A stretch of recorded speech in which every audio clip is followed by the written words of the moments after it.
Good evening, everybody. Welcome back to the Jonny-Rocks Stadium. A big night here at Cheltenham Town. Of course, it's Cheltenham against Carlisle United, the penultimate home match of the season in League Two, and a night where Cheltenham need at least a point to secure promotion to League One. Promotion to a division that the club have yet last played in 2009.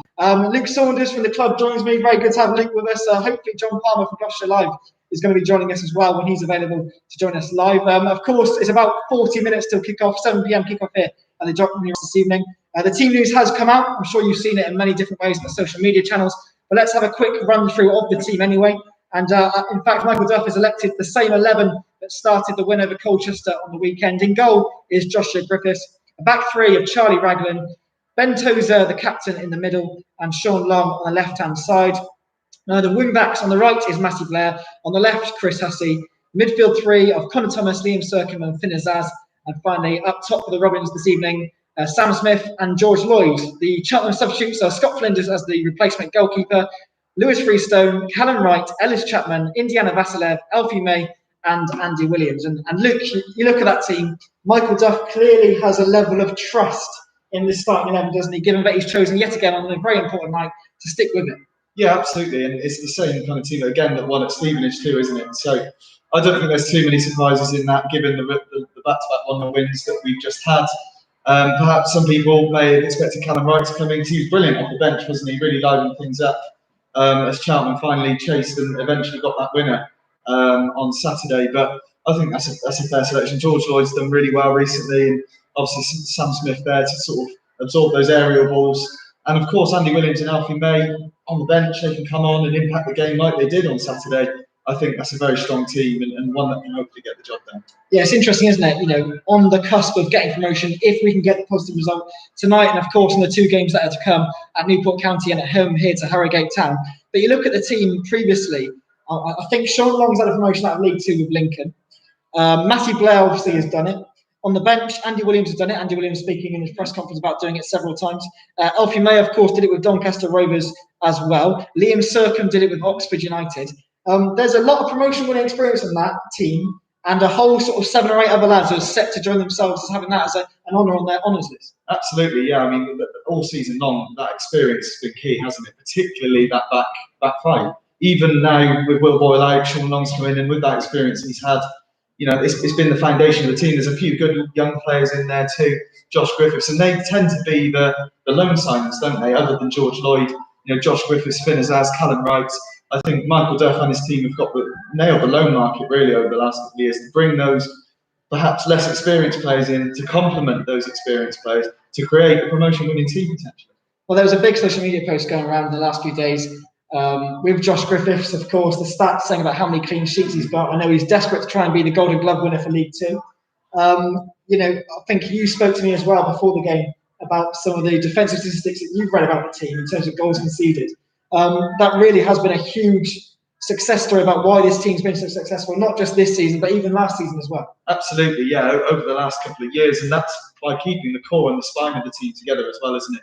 And 21 clean sheets, I think it is, which, of course, it's clean sheets for Josh Griffiths, but you've got to look at that and think the whole defensive unit and the whole team from back to front, you know, even the strikers and their defensive work rate, it's a real team effort. And that has been the solid foundations of this team because, you know, this season, I think sort of 5th or 6th in terms of attack, which actually isn't too bad. But defensively, they're just second to Salford, I think. But no side's kept as many clean sheets as Cheltenham. So it really has been the sort of foundation. When you look at it as well, the last 4 home games coming into this one, 4 wins, 4 clean sheets. They're very hard to beat here again this season. Definitely. Lots of comments coming in. Then let's just go through a few of those. And I think, Luke, you've got the Carlisle team there as well. So we'll have a quick look at the way our visitors line up here at the Jonny-Rocks Stadium this evening as well.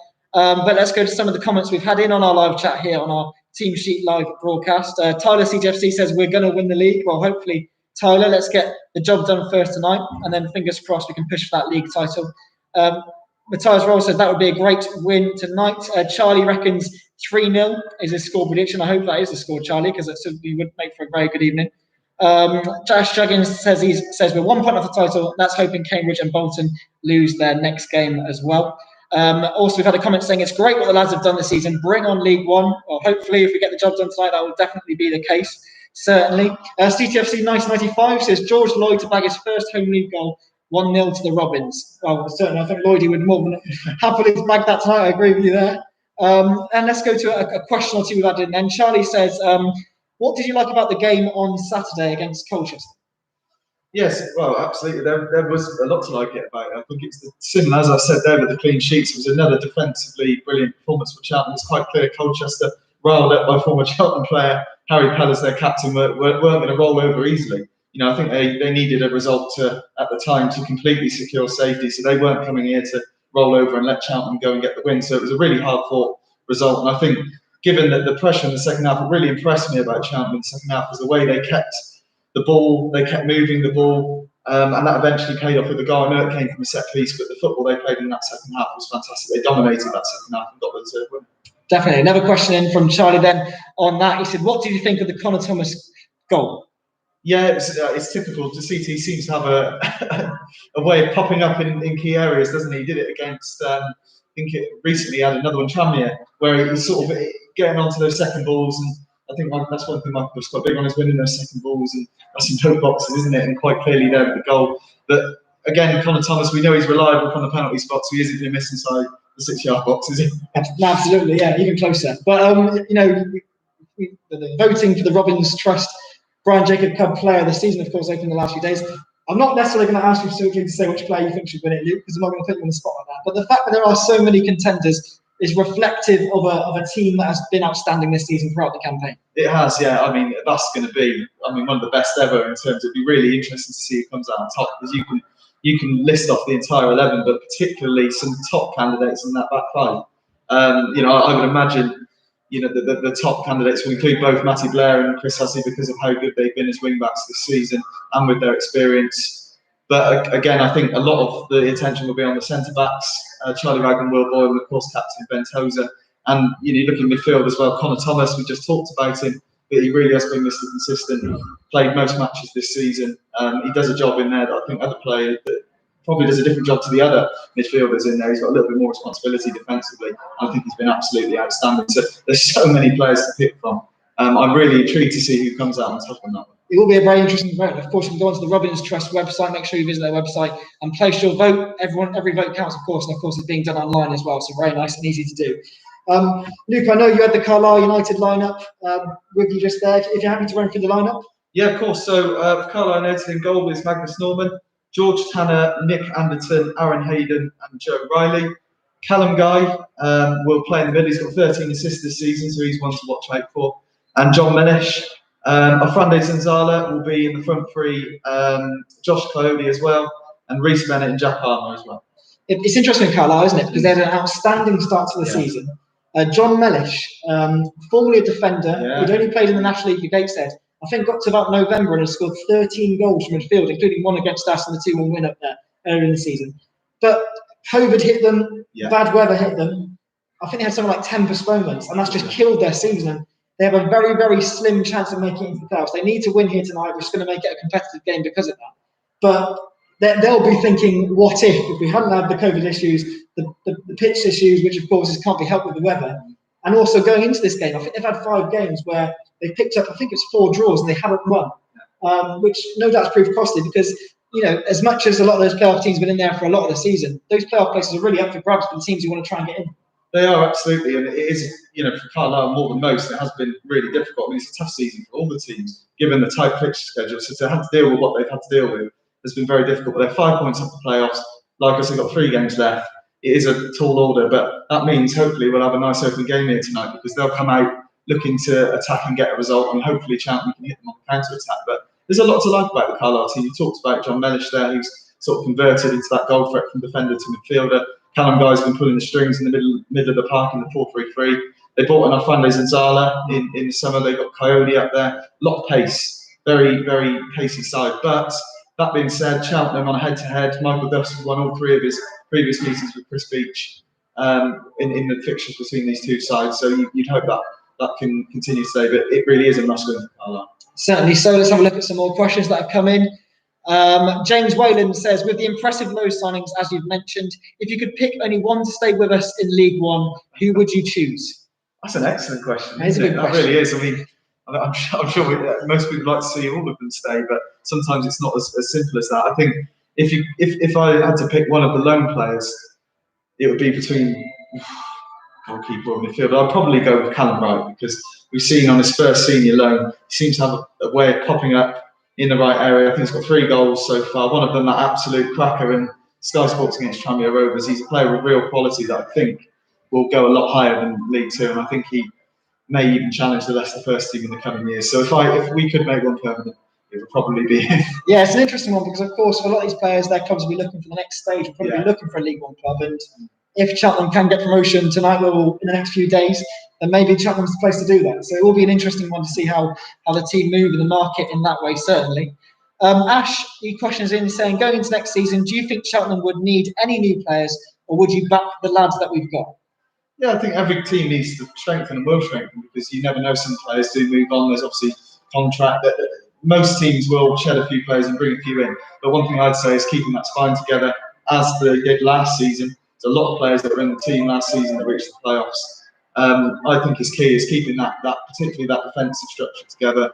Maybe adding a few more goals, but that's no disrespect to the current attackers in the team, because they work very, very hard and they cover a lot of ground. So, but maybe I'm sure they've got a plan, the coaching staff and the management, to bring in some players in the summer. Every team needs to strengthen and will strengthen in some way, but I don't think it'll be a rip up the team. But we saw it when Cheltenham came up from the National League under Gary Johnson, kept the team together, and I think they deserve a shot at it. You won't want to tear the team up and start again. You want to give them a shot in League One. They deserve to go up, and they deserve a shot at playing in League One. Certainly. And James says, agree with Callum Wright totally. He's something different to what we have as well. He also says, I love the squad we have, but I think we'll need a goalkeeper, an attacking midfielder, and a cutthroat goal scorer. I can't help thinking with the opportunities given, we should have scored more. So in a similar sort of view to what you have, Luke, and also, of course, what many people have viewed. Even those fine details that still need applying in a season which could eventually lead to promotion to Cheltenham.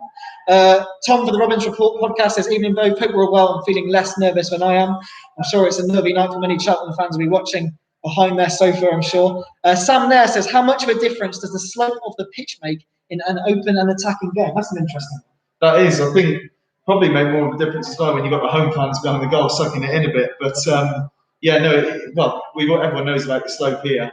But yeah, it's interesting. I would like to see the stats to see how many goals have been scored at that end and at the away end. But I think, if anything, this season, it does seem like a lot of goals, because Cheltenham tends to score in the first half of matches. Yeah. And a lot of times they're attacking that end there.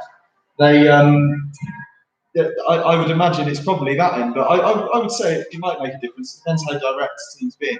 Yeah, absolutely. Now, interesting stats, certainly indeed, if we could do the stats. But interesting that even Harry Pell on Saturday, of course, the Colchester captain, maybe he moved us around. Of course, we kicked off the way around, didn't we? Yeah, we did, absolutely. You would have seen Saturday. that.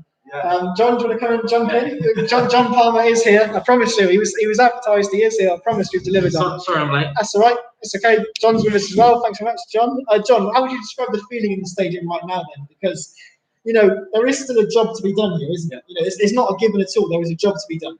In a funny kind of way, it's good that Cheltenham needs to get the results to make absolutely sure. I think that's a good thing. Not that they'd have. I don't think they'd have ever sort of just coasted the last few games because they want to win the league. But I think Carlisle, we've said this a few times the last few games, Carlisle needed the win to have any real hope of getting into the playoffs. They can't just come up and shut up shop. So I think there'll be opportunities for Cheltenham to pick them off again. It might be another one of those ones that we just grind out a 1-0, but I think it's quite good that they still just need to finish the job off. That's going to be important with the mindset tonight. Well, Ash asks on our live chat, do you think Duff can lead us to the League One title? Essentially 3 games to do it, and tonight is one of the most important games. Of course, that's that game in hand that the Robins have over Cambridge and Bolton. Yeah, does Ash mean League One title or League Two title? Oh, League Two. Oh, that's a good question. He says, can he lead us to the League One title? Maybe it means next season. Yeah, well, that's ambitious, but put it past him. But no, I think to win tonight, then Cheltenham will be going to Newport knowing that a win seals the title with a game to spare. Looking at how consistent they've been throughout the season, it's very difficult to see them having 2 or 3 bad results in a row, especially when straight after the last game it was we're going to win the league. They want to win the league. So I think they've got every chance, and I think again, as it has been for a while now, it's in their hands. As for how they do in League One, if Ash does mean League One, Cheltenham have only ever really battled. They've only ever really battled relegation in League One. 17th, 19th, and 23rd in the last spell, in the first spell when Michael was playing. They finished 21st and just went down on the last day of the season. So what would be nice would be to go up and just be solid, just be maybe 15th, 16th, and just try and consolidate at that level. But the recruitment's going to be harder, isn't it? Because everyone will suddenly want a bit more money being at that level. But I think and we've said this before as well, the back five, obviously Josh Griffiths in goal has been really good this season, but I think the back five is good enough to step up. I think there's other players that are good enough to step up. I think the back five as a unit, I don't think it would be out of its depth in League One. So. Well, there is a question that's come in saying, do you think Michael Duff has the managerial skill in him to keep us in League One? League One is known as a no man's land, so it will certainly be tough. I suppose the different managers who've managed in League One, who are they? Martin Allen, Keith Downing, Graham Orner, and John Ward. Not really want to make and Bobby Gould, but not really want to make a league table in terms of quality. But we'd like to think Michael's one that would be up there in terms of managers who've managed Cheltenham Town in League One. To sum it up, and I won't go into too much detail, but John Ward built something special, got Cheltenham promoted, kept the group together. Then some of the better players got bigger moves, so it was very difficult. And he left to go to Carlisle, funnily enough. But Cheltenham finished 17th. That was much of that was down to John Ward's man management and his ability to stay calm when they were on bad runs. He didn't ever lose it, kept the faith. Keith Downing took over and pulled off an absolute miracle in keeping Cheltenham up the second season, because a lot of the better players, McCann, Wilson, Oda J, Melligan, they'd gone. So he relied on loans, got 3 loans in from Bristol City. A lot of people know Richard Keogh, Alex Ross, and Steve Brooker played a massive part in getting Cheltenham up. Continued the good work in terms of steadiness and man management. And then 6 games into the following season, I will always believe it was a bit harsh. 6 games in, having just kept Cheltenham up. They did take a couple of bad beatings, but Martin Allen came in, and then it unravelled pretty quickly. Unfortunately, Martin Allen's admitted it since he just got it all wrong at Cheltenham.